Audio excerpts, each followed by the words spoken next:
Hey class, I just wanted to run a brief sort of online session with you to kind of talk about what we are going to do with the terms of analysis we have just learned. If you read those essays that were signed before this, and before you move on to the exercises. So what I wanted to do was watch about 2 minutes of a Coyote Roadrunner cartoon. I don't know if you're familiar with this cartoon or not, and then just stop it periodically and talk about how would I use those terms of plot structure and of characterization to kind of understand this cartoon as opposed to just watching it. In other words, how to be an active and engaged participant in the text as opposed to just being a passive one. So I'll play some. I'll stop and talk about character and plot and what I'm seeing here.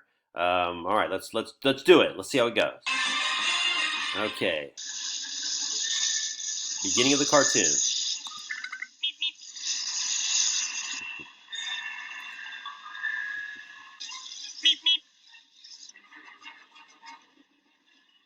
Very standard beginning of any Coyote Roadrunner cartoon is this. I have two characters. I'll stop right there. I've got two characters. If you're familiar with these cartoons at all, it's always these same two characters, and the basic plot is always the same. What I'm interested in, though, since I'm trying to analyze it as a story, is first off, determining whose story is this? Who is the protagonist? And once I know the protagonist, I can say, well, what's the main conflict of the story? Because the protagonist is the one with conflict. That's pretty crucial because when I try to understand the story and figure out its structure, it all relates to what the conflict is. In other words, if I'm trying to find the climax of the story, the climax is the highest moment of tension for the main conflict, which belongs to the protagonist. Coyote Roadrunner cartoon. Interestingly enough, the Roadrunner, who is probably is presented as the positive character, smiling and running, I would say is not the protagonist. The Roadrunner has no problems. The Coyote is the protagonist, even though his job is to eat the Roadrunner. But it's his story. We watch him with all the different things he does to try to get the Roadrunner. So this is a very odd cartoon. Most of the times, the animal that is going to be eaten by the other animal is presented to you as the protagonist, and we're on his side. But I would argue that really it's always the Coyote's story, and he is the more psychologically complicated character. In other words, this is one of the reasons I chose this cartoon. To me, it's kind of an interesting and odd cartoon. So I want to talk about, well, what is the Coyote's character? What kind of person is he psychologically? He's more than just a coyote. Let's look a little bit more.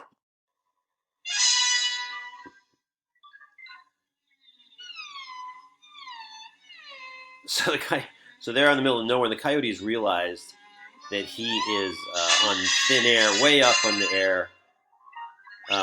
Notice how often the Coyote interacts with us. He's looking at us. We get a lot of expressions. Now, okay, let's keep watching. Coyote climbs back up here.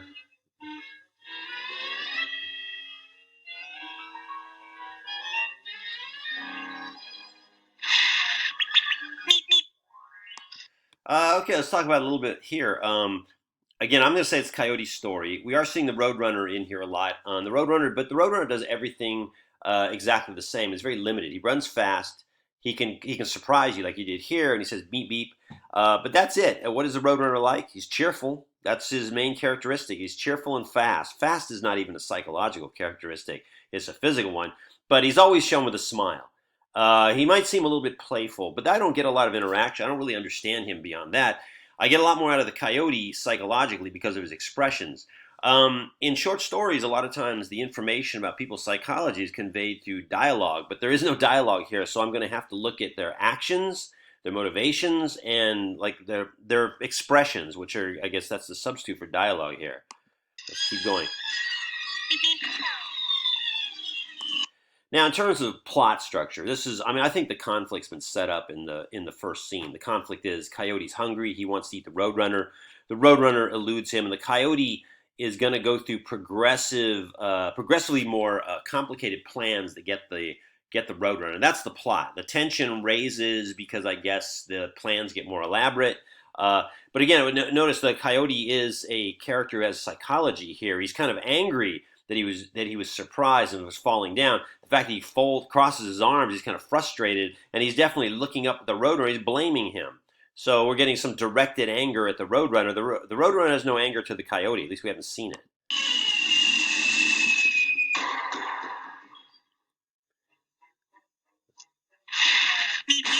And so once again, the coyote is surprised.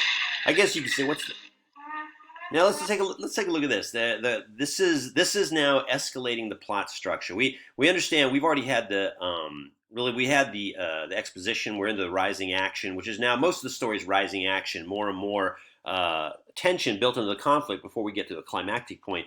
This is rising action because the coyote's plan has now gotten more elaborate. He's got a book, and he read a book, and he found a page of instructions. He's going to do this fairly complicated thing. Again, this is a layer the coyote has, which the Roadrunner does not have. He relies on found research knowledge and technology, which the Roadrunner never does. The Roadrunner simply runs around and goes beep beep. Let's see what he does with this.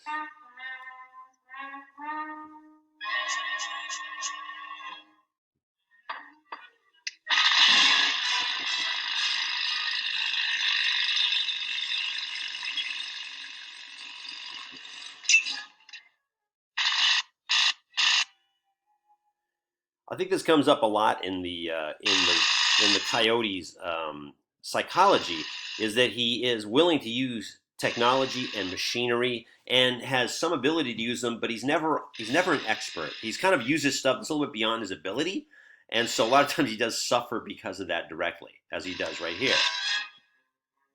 Notice he's kind of mad now. He's kind of angry at the book. So we get he's quality of resentment here. Here's a more simple plan, plan number 3. Now watch this. I think this is important here. So once again, he's overplanned. Plan is falling apart.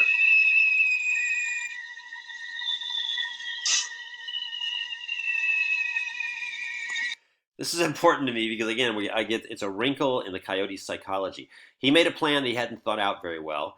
While the plan fails, he's in a disastrous situation. While in the disastrous situation, he thinks of a way out of it. So he is resourceful, but the resourcefulness is then kind of like met with this kind of cockiness or self-confidence or pride in his own ability.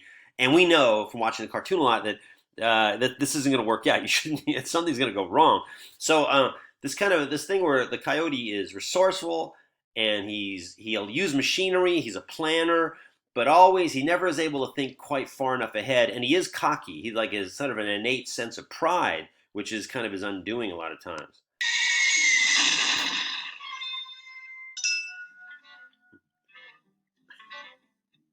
And notice he gets kind of angry about it again. This constant irritation on the part of the coyote, another part of his character. Let's try one more. I want to see one more plan. Okay, this is a bad plan to begin with. But again, he's using a tool. Oh, okay, that went nowhere. This makes it even worse.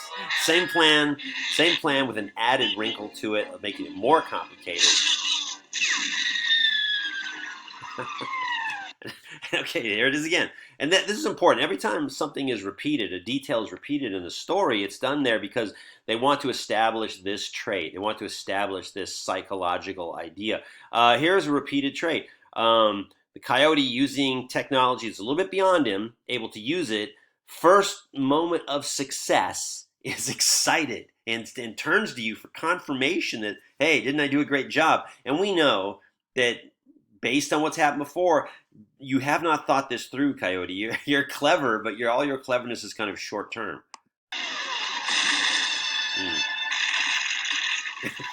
Of course, every disaster for the Coyote is then doubled, and it's 2 disasters. Okay, well, I want to do more than one. I want to see some more. I want to see more of this cartoon. Let's see if we get some more. Well, the Coyote. Notice the Roadrunner acts more and more like a Roadrunner. All eats bird food.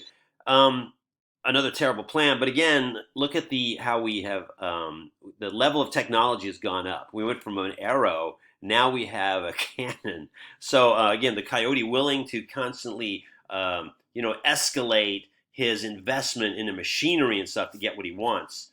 Let's see how his plan goes. It's a terrible plan. Okay, all right. Well, he's doing everything he can. Relief. Uh-oh. Uh,